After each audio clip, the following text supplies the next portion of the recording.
आजकल स्टार्टअप्स की दुनिया में हर किसी को बस यूनिकॉर्न बनना है।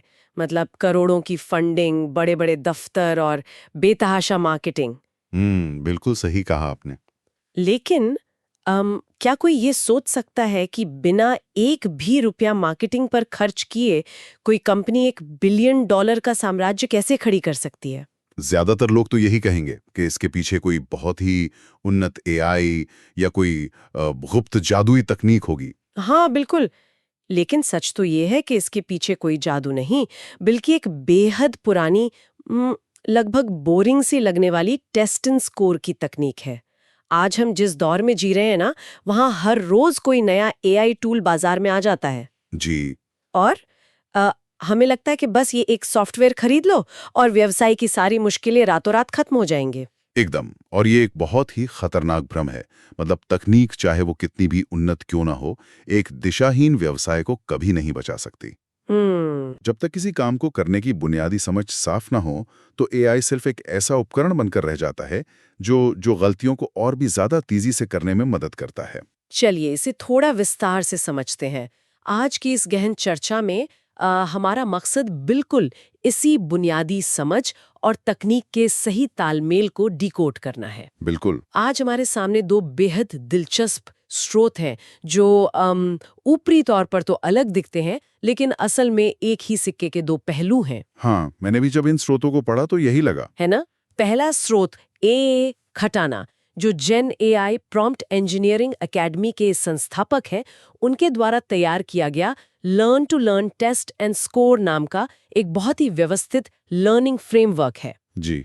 और दूसरा स्रोत है भारत के छोटे और मंझोले उद्योगों यानी एसएमईज में आ रही एआई क्रांति, या जिसे एआई रेनेसा कहा गया है, उस पर आधारित एक विस्तृत रिपोर्ट। सही। तो आज हमारा मिशन ये समझना है कि कैसे कोई भी व्यवसाय अपनी पुरानी मैनुअल और थका देने वाली आदतों से बाहर निकलकर सही ज्ञान और एआई की मदद से लोकल लेन से ग्लोबल गेन्स तक का सफर तय कर सकता है। ये सफर बहुत ही रोमांचक है, क्योंकि अगर हम खटाना के फ्रेमवर्क को देखें तो ये सिर्फ छात्रों के लिए नहीं है, ये व्यापार की दुनिया का सबसे कड़वा और सच्चा नियम है। अच्छा, वो कैसे? इस फ्रेमवर्क के अनुसार किसी भी जटिल चीज को सीखने की शुरुआत लर्न टू लर्न चरण से होती है। इसका सीधा सा मतलब है कि पहले किसी भी विचार या समस्या को विजुअल स्पष्टीकरण, ऑडियो और सारांश के जरिए पूरी तरह से समझा जाए। मतलब सिर्फ रटा ना जाए। एकदम। रटा ना जाए, बल्कि उसकी गहराई में उतरा जाए। और उसके बाद आता है दूसरा और सबसे महत्वपूर्ण चरण, test and score. Test and score. यहाँ इंसान निरंतर अभ्यास करता है, अपनी गलतियों पर विचार यानी रिफ्लेक्शन करता है और उस ज्ञान को असल जिंदगी में लागू करके देखता है कि वो काम कर रहा है या नहीं। ये जैसा है। बिल्कुल, एकदम सटीक बात कही आपने। हमारी रिपोर्ट में एक बहुत ही दिलचस्प शब्द का इस्तेमाल हुआ है, डिजायरेबिलिटी मेनिया। हाँ। मतलब हर कीमत पर ग्रोथ चाहिए, हर किसी को बस एक शानदार वैल्यूएशन चाहिए, भले ही उनका प्रोडक्ट कोई असली समस्या सुलझा रहा हो या नहीं। और यही सबसे बड़ी गलती होती है ना? लेकिन जो कंपनियां सच में टिकती हैं, वे प्रॉब्लम सॉल्विंग पर ध्यान देती हैं। वे पहले बाजार को सीखती हैं। बिल्कुल सही कहा। लेंसकार्ट का उदाहरण यहाँ बहुत सटीक बैठता है। जब उन्होंने शुरुआत की तो उन्होंने सिर्फ चश्मे बेचने की एक और वेबसाइट नहीं बनाई। उन्होंने कुछ अलग देखा। हाँ, उन्होंने लर्न टू लर्न वाले चरण में ये समझा कि भारत ब्लाइंडनेस कैपिटल जैसी गंभीर समस्या से जूझ रहा है। अरे वाह! लोगों के पास दृष्टि दोष की जांच के लिए सही साधन ही नहीं है। उन्होंने इस असली दर्द को समझा और फिर उसके इर्द गिर्द अपना पूरा व्यवसाय खड़ा किया। और ज़ेरोधा ने भी तो ठीक यही किया था ना? बिल्कुल, ज़ेरोधा ने भी ठीक यही किया। उन्होंने स्टॉक ब्रोकिंग की उन जटिल और महंगी कमियों को गहराई से समझा जो आम निवेशकों को बाजार से दूर रखती थी। उन्होंने कोई हवाई तकनीक सिर्फ दिखावे के लिए नहीं बनाई, बल्कि एक टूटे हुए सिस्टम को मैकेनिकली ठीक किया। ये बात तो सच में दिमाग घुमा देने वाली है, क्योंकि क्या हम ये कह सकते हैं कि बिना इस टेस्ट एंड स्कोर के सीधे बड़ी फंडिंग उठा लेना, बिना सिलेबस समझे किसी बहुत कठिन परीक्षा में बैठ जाने जैसा है? 100%। ये उपमा एकदम सही है।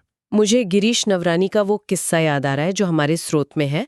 उन्होंने अपनी नौकरी छोड़े बिना ही अपने प्रोडक्ट का प्रोटोटाइप बनाया, ग्राहकों को दिया, उनकी प्रतिक्रिया ली और फिर सुधार किया। जी, क्या व्यापार की दुनिया में यही असली रिफ्लेक्शन और प्रैक्टिस नहीं है? एकदम है। और इसी अभ्यास का सबसे शानदार नतीजा हमने फिजिक्स वाला के मामले में देखा है। ओ हाँ, फिजिक्स वाला। ये कोई रहस्य नहीं है कि आज वे $1 बिलियन की कंपनी है, लेकिन उन्होंने ये मुकाम बूटस्ट्रैपिंग के जरिए हासिल किया। यानी उन्होंने निवेशकों के पैसे पर नहीं, बल्कि अपने ही मुनाफे से कंपनी को आगे बढ़ाया। सच में ये बहुत बड़ी बात है। ऐसा इसलिए मुमकिन हुआ क्योंकि उन्होंने अपनी शिक्षा के तरीके को लगातार टेस्ट और स्कोर किया। जब ग्राहकों को सच में वैल्यू मिलती है ना, तो वे खुद पैसे देते हैं। बिल्कुल। और तब किसी फैंसी मार्केटिंग या विज्ञापनों पर करोड़ों फूकने की जरूरत नहीं पड़ती। और इसके ठीक विपरीत अगर हम बिना टेस्ट इन स्कोर किए सिर्फ आगे बढ़ने की कोशिश करें तो क्या होता है? इसका सबसे बड़ा उदाहरण बिग बाजार और डी मार्ट की तुलना है। ये बहुत ही क्लासिक केस स्टडी है। बिग बाजार ने डिजायरेबिलिटी मेनिया के तहत बहुत तेजी से हर शहर, हर कोने में फैलने की कोशिश की। उन्होंने ग्रोथ को प्रॉफिट से ऊपर रखा। सही कहा। लेकिन दूसरी तरफ डी मार्ट ने अपनी बुनियादी समझ को कभी नहीं छोड़ा। उन्होंने एक स्टोर खोला, उसे टेस्ट किया, उसकी प्रॉफिटेबिलिटी सुनिश्चित की और फिर उसी मॉडल को स्कोर करके दूसरे स्टोर पर लागू किया। और यही वजह है कि डी मार्ट आज भी इतने मुनाफे में है। तो अगर हम इस पहले हिस्से का निष्कर्ष निकालें तो बात एकदम साफ है। ज्ञान और तकनीक तभी मूल्यवान है जब उनका इस्तेमाल एक सस्टेनेबल और प्रॉफिटेबल ढांचे पर किया जाए। चलिए, ये तो मान लिया कि एक व्यवसाय ने अपनी बुनियाद पक्की कर ली, उसने असली समस्या खोज ली और अपना टेस्ट एंड स्कोर भी कर लिया। अब उसे आगे बढ़ना है और एआई को अपनाना है। जी। लेकिन यहाँ सबसे बड़ी चीज जो बीच में आती है वो है डेटा। और हमारी रिपोर्ट के अनुसार छोटे उद्योगों में डेटा और एआई को लेकर एक बहुत गहरी भरोसे की कमी या जिसे ट्रस्ट गैप कहते हैं वो है। बहुत बड़ा ट्रस्ट गैप है। ये एआई को लेकर उत्सुक तो बहुत हैं, लेकिन उन्हें लगता है कि ये बहुत खर्चीला होगा या इससे लोगों की नौकरियां छिन जाएंगी। देखिए, ये ट्रस्ट गैप बहुत ही स्वाभाविक है क्योंकि डेटा का सफर कोई ऐसा स्विच नहीं है जिसे बस दबाया और सब कुछ डिजिटल हो गया। रिपोर्ट में डेटा जर्नी मॉडल को बहुत ही वैज्ञानिक तरीके से समझाया गया है। ये पूरी यात्रा 4 अलग-अलग चरणों में बटी हुई है। अच्छा, वो 4 चरण क्या हैं? सबसे पहले आता है फेज 0, जहां आज भी ज्यादातर छोटे व्यवसाय अटके हुए हैं। यानी मैनुअल खाते, लाल रंग के रजिस्टर और कागजी रसीदें। ओ, वो पुराने बही खाते। बिल्कुल। इसके बाद आता है फेज 1, जहां ये कागजी डेटा पहली बार स्प्रेडशीट्स और बेसिक सॉफ्टवेयर में आता है। एक्सेल वगैरह में। हाँ। फिर है फेज 2, जहां मशीनों में इंडस्ट्रियल इंटरनेट ऑफ थिंग्स यानी IIoT सेंसर्स लग जाते हैं और रियल टाइम डेटा मिलने लगता है। अरे वाह। और अंत में फेज 3 आता है, ऑटोनॉमस या स्वायत्त निर्णय लेने का चरण, जहां AI उस डेटा के आधार पर खुद फैसला लेता है। लेकिन जरा रुकिए, मुझे यहाँ थोड़ा संदेह है। जी बताइए। अगर हम जमीनी हकीकत देखें तो क्या एक छोटे कारखाने का मालिक सच में सीधे फेज 3 यानी एआई अपना सकता है? मैं इसे इस तरह देखती हूँ, डेटा एकदम पेट्रोल की तरह है और एआई एक बेहद शक्तिशाली टर्बोचार्ज्ड इंजन की तरह। बहुत बढ़िया उपमा है। तो अगर उस इंजन में फेज 0 के कच्चे, कागजी और अव्यवस्थित डेटा का कचरा डाल दिया जाए तो क्या वो इंजन चलेगा? मुझे तो लगता है कि वो इंजन तुरंत सीज हो जाएगा और पूरा सिस्टम क्रैश कर जाएगा। यहाँ सबसे दिलचस्प बात यह है कि इंजन सच में सीज ही होगा, है ना? इसीलिए रिपोर्ट क्रमिक बदलाव या ग्रेजुअल ट्रांजिशन पर इतना जोर देती है। फेज 1 से गुजरना एक जरूरी दर्द है। पहले उस कागजी डेटा को स्प्रेडशीट में लाना ही होगा। मतलब कोई शॉर्टकट नहीं है? बिल्कुल नहीं। ये बिल्कुल खटाना के लर्न टू लर्न फ्रेमवर्क जैसा है। पहले नई डिजिटल आदतों को सीखना होगा, अनुशासन बनाना होगा। आप सीधे ऑटोनॉमस एआई पर छलांग नहीं लगा सकते। पहले ABCD सीखनी पड़ेगी। एकदम। जब डेटा साफ और सुव्यवस्थित होगा तभी एआई का इंजन उसे प्रोसेस कर पाएगा। तो मतलब कोई शॉर्टकट तो है ही नहीं।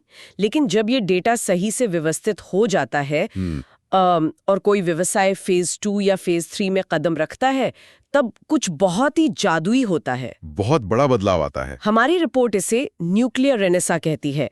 ये शब्द सुनकर ही रोंगटे खड़े हो जाते हैं। बिल्कुल, ये बहुत ही पावरफुल शब्द है। और इसमें सबसे बड़ा हथियार बताए गए हैं AI एजेंट्स। जी। स्रोतों में इन्हें डिजिटल इंटर्न्स कहा गया है। लेकिन मैं यहाँ पूछना चाहूंगी, ये डिजिटल इंटर्न असल में क्या बला है? क्या ये सिर्फ वो चैटबॉट्स हैं जो वेबसाइट पर ग्राहकों को रटे रटाए जवाब देते हैं? नहीं, चैटबॉट और AI एजेंट में जमीन आसमान का फर्क है। अच्छा। एक चैटबॉट सिर्फ रिएक्ट करता है, लेकिन एक AI एजेंट, जिसे हम डिजिटल इंटर्न कह रहे हैं, वो ऑब्जर्व प्लान एक्ट यानी निरीक्षण योजना कार्यवाही के चक्र पर काम करता है। इसे थोड़ा और आसान भाषा में समझाएंगे? जरूर। इसे इस तरह समझिए, मान लीजिए किसी छोटी फैक्ट्री का कोई एक्सपोर्ट का कंसाइनमेंट जाना है। ठीक है। इसके लिए 10 तरह के जटिल सरकारी फॉर्म और डॉक्यूमेंटेशन चाहिए होते हैं। एक AI एजेंट पहले पुराने कागजातों का निरीक्षण करेगा, फिर खुद तय करेगा कि इस नए कंसाइनमेंट के लिए कौन से नियम लागू होते हैं। ये हो गया प्लान। और अंत में खुद पोर्टल पर जाकर उन फॉर्म्स को भर देगा, यानी एक्ट। यहाँ से बात असल में बहुत दिलचस्प हो जाती है। मतलब एक इंसान को बस एक बार नियम समझाने हैं और उसके बाद ये डिजिटल इंटर्न बिना थके, बिना छुट्टी लिए वो काम खुद ब खुद करता रहेगा। बिल्कुल। और इसका सबसे क्रांतिकारी असर ऑपरेशंस पर पड़ता है। कैसे? अभी तक छोटे उद्योग रिएक्टिव मोड में काम करते थे, यानी जब मशीन में कोई खराबी आ जाए तब मैकेनिक को बुलाओ और उसे ठीक कराओ। हाँ, यही तो होता है आमतौर पर। लेकिन AI एजेंट्स और रियल टाइम डेटा, जो कि फेज 2 है, उसके साथ वे प्रिडिक्टिव ऑपरेशंस की तरफ बढ़ रहे हैं। प्रिडिक्टिव मतलब पहले से ही पता चल जाता है। एकदम। मशीनों में लगे IoT सेंसर्स कंपन और तापमान को भांपकर पहले ही बता देते हैं कि कोई पुर्जा अगले 48 घंटों में खराब होने वाला है। अरे वाह, ये तो सच में किसी सुपर पावर जैसा है। मैंने रिपोर्ट के आंकड़े देखे और वे हैरान करने वाले हैं। इस फेलियर फोरकास्टिंग या भविष्यवाणी की वजह से अचानक मशीन रुकने या जिसे अनप्लान्ड डाउन टाइम कहते हैं, उसकी घटनाओं में 20 से 40% तक की भारी कमी आती है। जी हाँ। और तो और इन्वेंट्री की लागत भी 10% तक घट जाती है, क्योंकि आपको फालतू स्पेयर पार्ट स्टॉक करके नहीं रखने पड़ते। किसी भी छोटे कारखाने के लिए ये मुनाफे में एक बहुत बड़ा उछाल है। और यहीं पर नौकरियों को लेकर जो ट्रस्ट गैप था ना, उसका जवाब भी मिलता है। वो कैसे? लोगों को तो डर है कि नौकरियां चली जाएंगी। देखिए, AI लोगों को पूरी तरह से नहीं हटा रहा है, वो उनकी भूमिका बदल रहा है। इंसान अब सिर्फ अपने हाथों से मशीन चलाने वाला ऑपरेटर नहीं रह जाएगा। तो फिर क्या बनेगा? वो एक AI सक्षम ऑर्केस्ट्रेटर बन रहा है। ऑर्केस्ट्रेटर? ये काफी भारी शब्द है। मतलब जैसे एक ऑर्केस्ट्रा का कंडक्टर खुद सारे साज नहीं बजाता, बल्कि 50 अलग-अलग संगीतकारों को निर्देशित करता है। समझ गई। वैसे ही अब एक कर्मचारी कई सारे AI टूल्स को निर्देशित करेगा। इससे किसी भी व्यवसाय को कई गुना स्केल करने की ताकत मिल जाती है। ऑपरेटर से ऑर्केस्ट्रेटर, ये एक बहुत ही सकारात्मक नजरिया है। लेकिन चलिए अब जमीनी हकीकत के एक और पहलू पर आते हैं। जी बिल्कुल।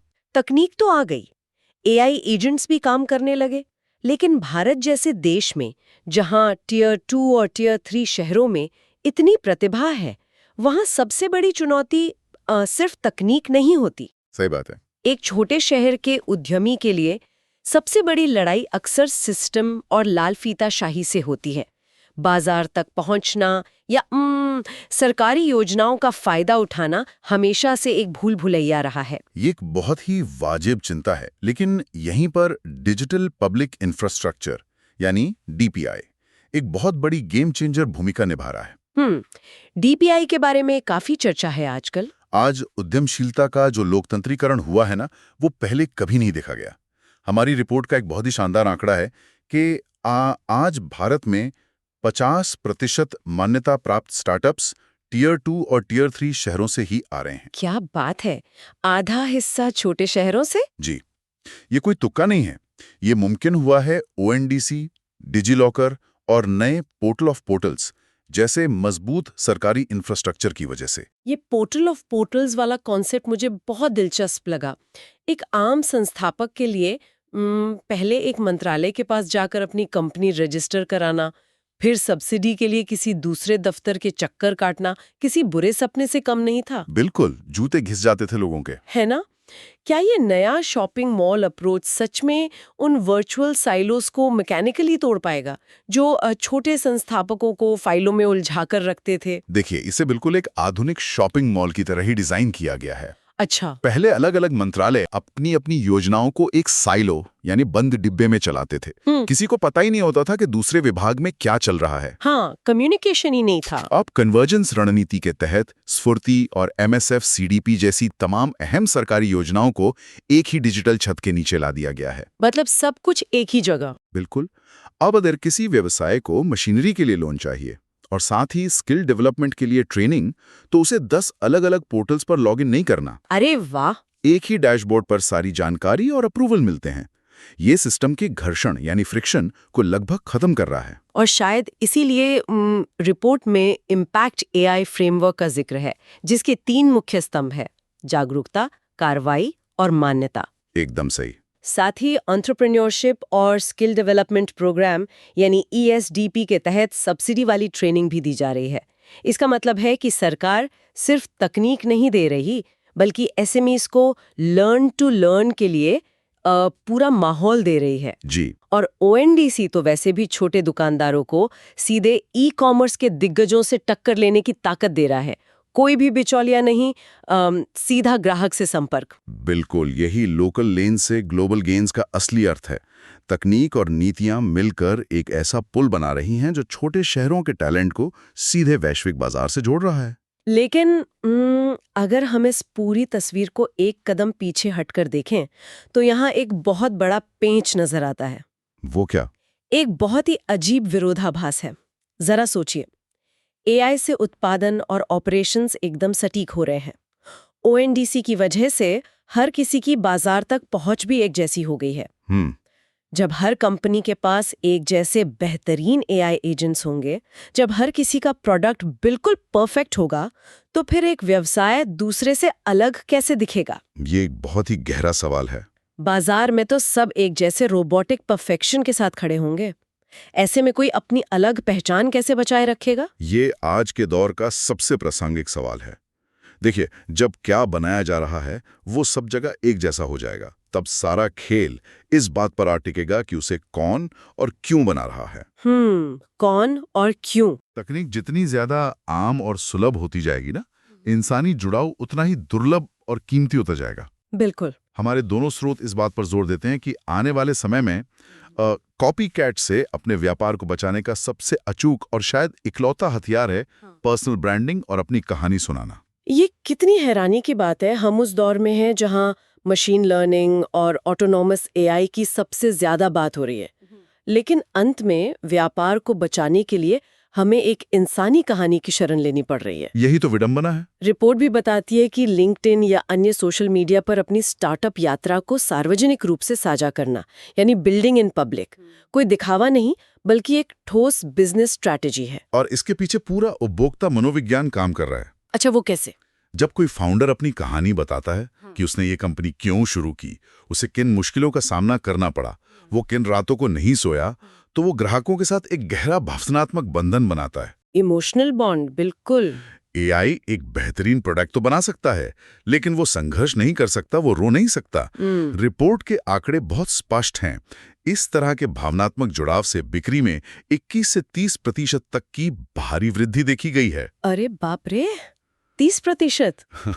और सबसे कमाल की बात यह है कि बिना एक भी रुपया विज्ञापनों पे खर्च किए अपने पहले 100 ग्राहकों को आकर्षित करने का ये सबसे कारगर तरीका है। जी हाँ। तकनीकी समानता के इस दौर में ग्राहकों का भरोसा ही असली करेंसी बन चुका है। ग्राहक अब सिर्फ एक वस्तु नहीं खरीदते, वे उस इंसान के संघर्ष और उसके विजन का हिस्सा बनना चाहते हैं जिस पर वो भरोसा करते हैं। बिल्कुल सही। तो अगर हम इन दोनों शानदार स्रोतों से मिली आज की इस पूरी सीख को समेटें, तो ये साफ है कि खटाना का learn to learn test and score framework सिर्फ एक बार इस्तेमाल करने वाली चीज नहीं है। ये निरंतर सीखने का एक इंजन है। ये सिर्फ जानकारियों को रटने के बारे में नहीं है, बल्कि विचारों को गहराई से समझने, उन्हें टेस्ट करने और फिर समझदारी से लागू करने के बारे में है। और एक व्यवसाय के लिए इस पूरी प्रक्रिया का सीधा सा अर्थ है बाजार की किसी असली समस्या को खोजना, अपने पुराने और बिखरे हुए कागजी डेटा को स्प्रेडशीट्स में लाना, क्रमिक बदलाव के जरिए AI एजेंट्स जैसे डिजिटल इंटर्न्स को अपनाकर प्रेडिक्टिव ऑपरेशंस की ओर बढ़ना। बिल्कुल। और पोर्टल ऑफ पोर्टल्स का पूरा फायदा उठाते हुए अपनी एक प्रामाणिक इंसानी कहानी दुनिया को सुनाना। जो व्यवसाय आज सीखने के इस व्यवस्थित ढांचे को अपना लेगा और ऑपरेटर से ऑर्केस्ट्रेटर बनने की चुनौती स्वीकार करेगा, वही आने वाले कल के बाजार में सिर्फ टिका रहेगा बल्कि राज करेगा। एकदम सच कहा आपने। लेकिन इस गहन चर्चा को खत्म करने से पहले एक ऐसा विचार है जो लगातार मेरे दिमाग में घूम रहा है और मुझे थोड़ा परेशान भी कर रहा है। बताइए क्या विचार? आज हमने देखा कि कैसे एआई छोटे व्यवसायों को ग्लोबल बना रहा है, लेकिन जरा कल्पना कीजिए, अगर आने वाले कुछ ही सालों में एआई एजेंट्स सचमुच व्यापार का सारा ऑपरेशनल काम, जैसे supply chain, inventory, tax filing, सब कुछ खुद संभालने लगे। जो कि मुमकिन है। और ओएनडीसी जैसा इंफ्रास्ट्रक्चर ग्राहकों तक बिना किसी बिचौलिए के पहुंच सुनिश्चित कर दे, तो क्या हम एक ऐसे भविष्य की ओर तेजी से बढ़ रहे हैं जहां $1 बिलियन की यूनिकॉर्न कंपनी में हजारों कर्मचारी नहीं बल्कि सिर्फ एक इंसान और 10,000 एआई एजेंट्स होंगे? ओह, ये तो बहुत ही डरावना और दिलचस्प दोनों हैं। क्या भविष्य का सबसे बड़ा कॉरपोरेट साम्राज्य सिर्फ एक इंसानी ऑर्केस्ट्रेटर द्वारा चलाया जाएगा?